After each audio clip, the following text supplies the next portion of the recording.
Hello, everyone. Welcome back to another episode on Dr. Amy Schultz. I'm so happy that you guys are here.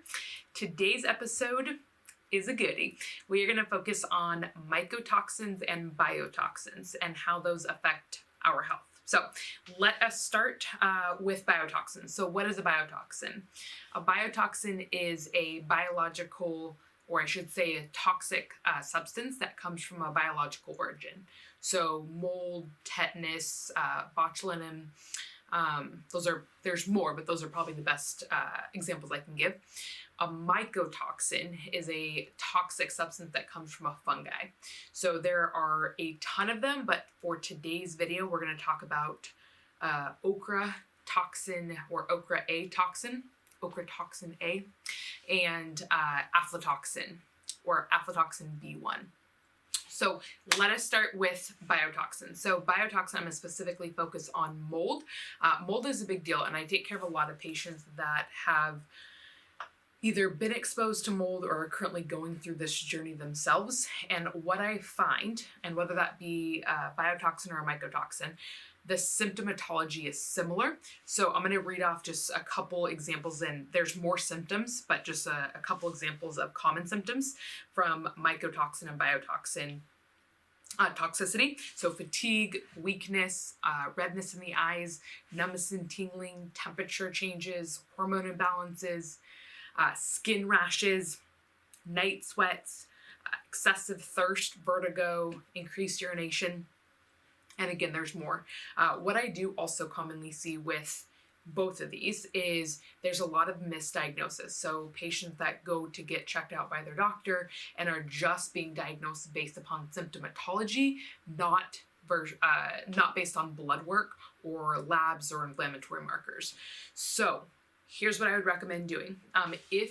So again, we're talking about mold or biotoxins. If you have been exposed, so if you've lived in a building or lived in a house or maybe worked in a building that had water damage, that could be a possible exposure. It also can happen with carpet or housing. So if you've had a new house built, if the wood was not dried out properly, or if they didn't use dry wood, or if it was maybe in a rainy season and the wood was not dried out before they continued to build, there could be mold in the house. If you have a basement or a crawl space, those are common places, or I should say breeding grounds for mold. So I would be mindful of all of those. And I personally, I'd gone to Haiti on a mission trip back when they had the earthquake. I think it was 2007. And I must have been exposed to mold there, and I came back and had a very bad skin rash, and I've had multiple symptoms over the years, and I've seen a ton of doctors, and I've gotten a ton of misdiagnosis. And I recently, a couple years ago, did a test where I finally found out that it was mold that I was dealing with, and I'll mention that in a second. But so the first thing I would recommend doing is if you have been exposed to any of those places that I mentioned or have that possible exposure. Also, if you live in a place that is humid climate, so believe it or not, in my prepping for this video, Texas, and nothing against Texas, but Texas is actually has ranked #1 for mold toxicity because of the humid climate. Florida is another one, Oklahoma, South Carolina, Nevada, Arizona, Tennessee, Kansas. So again, think wet and humid climates. So in regards to mycotoxins, so let's talk about mycotoxins for a moment here. So again, mycotoxins are a toxic substance that is produced by a fungi. So we're going to talk about aflatoxin or Aflatoxin B1, and we're going to talk about an ochratoxin A. So those two have been found to be two of the most dangerous, specifically for human health. So I want to read you guys. I'm going to also tag in the articles, some of the articles that I use for this video, just in case you want to read the entire article.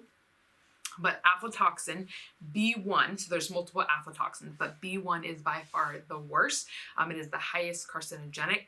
It also can penetrate the cell membrane and attach to its DNA, where it can cause irreversible mutations.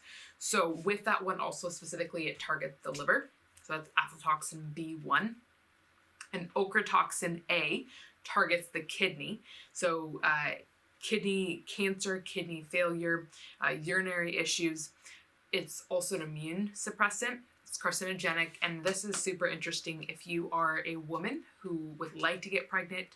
It is also a teratogen. So what that is, I'm going to say that 10 times fast. The teratogen is essentially, it affects the development of a human embryo. So it is essentially like a carcinogenic effect on the development of your fetus. So ochratoxin A and an aflatoxin B1 are two of the most dangerous mycotoxins. And where are those found? And again, you can go and Google this and find a whole list on where they're found food-wise, but most commonly on crops such as wheat, grains, corn, and peanuts. Peanuts as in the nut.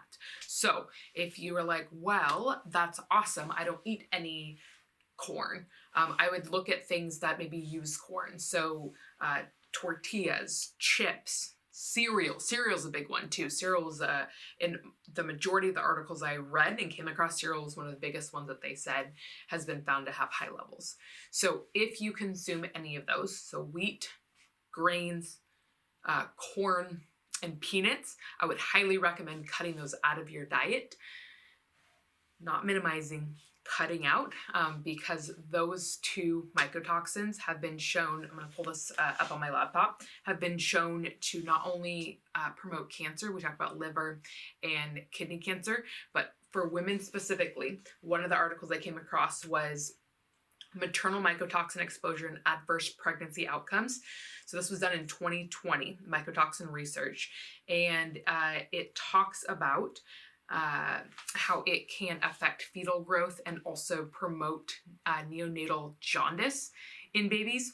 It has affected sperm count, so lowering fertility, and also has, where am I at here? Aflatoxins are hepatocarcinogenic in humans, meaning cancer-causing typically in the liver. So again, if those are foods that you commonly consume, I would recommend stopping those as soon as possible. I'm going to tag these articles so you can read through them. But when we're talking about affecting DNA, when we're talking about one of the articles specifically mentions how it can cross the placenta barrier, meaning go from mom into baby, like that is a big stinking problem. And when we're looking around and we're seeing people that are sicker than ever before, and we're seeing infertility rates higher than they've ever been, and we're just seeing people that are not getting well and are having unexplained symptoms and kids that are sick, these are big deals. So please, please, please be intentional with this. I tell my patients this all the time. There's only so much that you can avoid and only so much that you can control. So please be mindful with the choices that you make for yourself and your family. So that's my problem, my solution that I'm going to give you guys. Couple things here. So when we're looking at, we're going to talk about mycotoxin versus biotoxin for a solution. So testing. I had a patient recently that said, hey, I had my home investigated, checked out, and then we're going to do a remediation.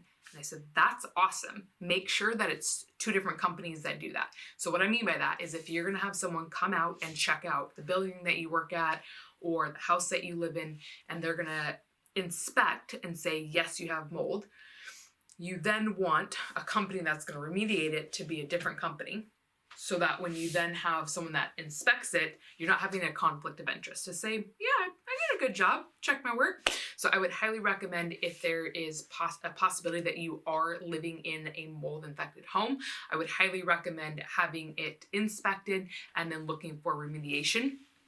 A couple different ways that you can check the house is ERMI, ERMI tests, and ERMI tests, and also examine air. So no E on the examine, so that would be EXAMIN air.com.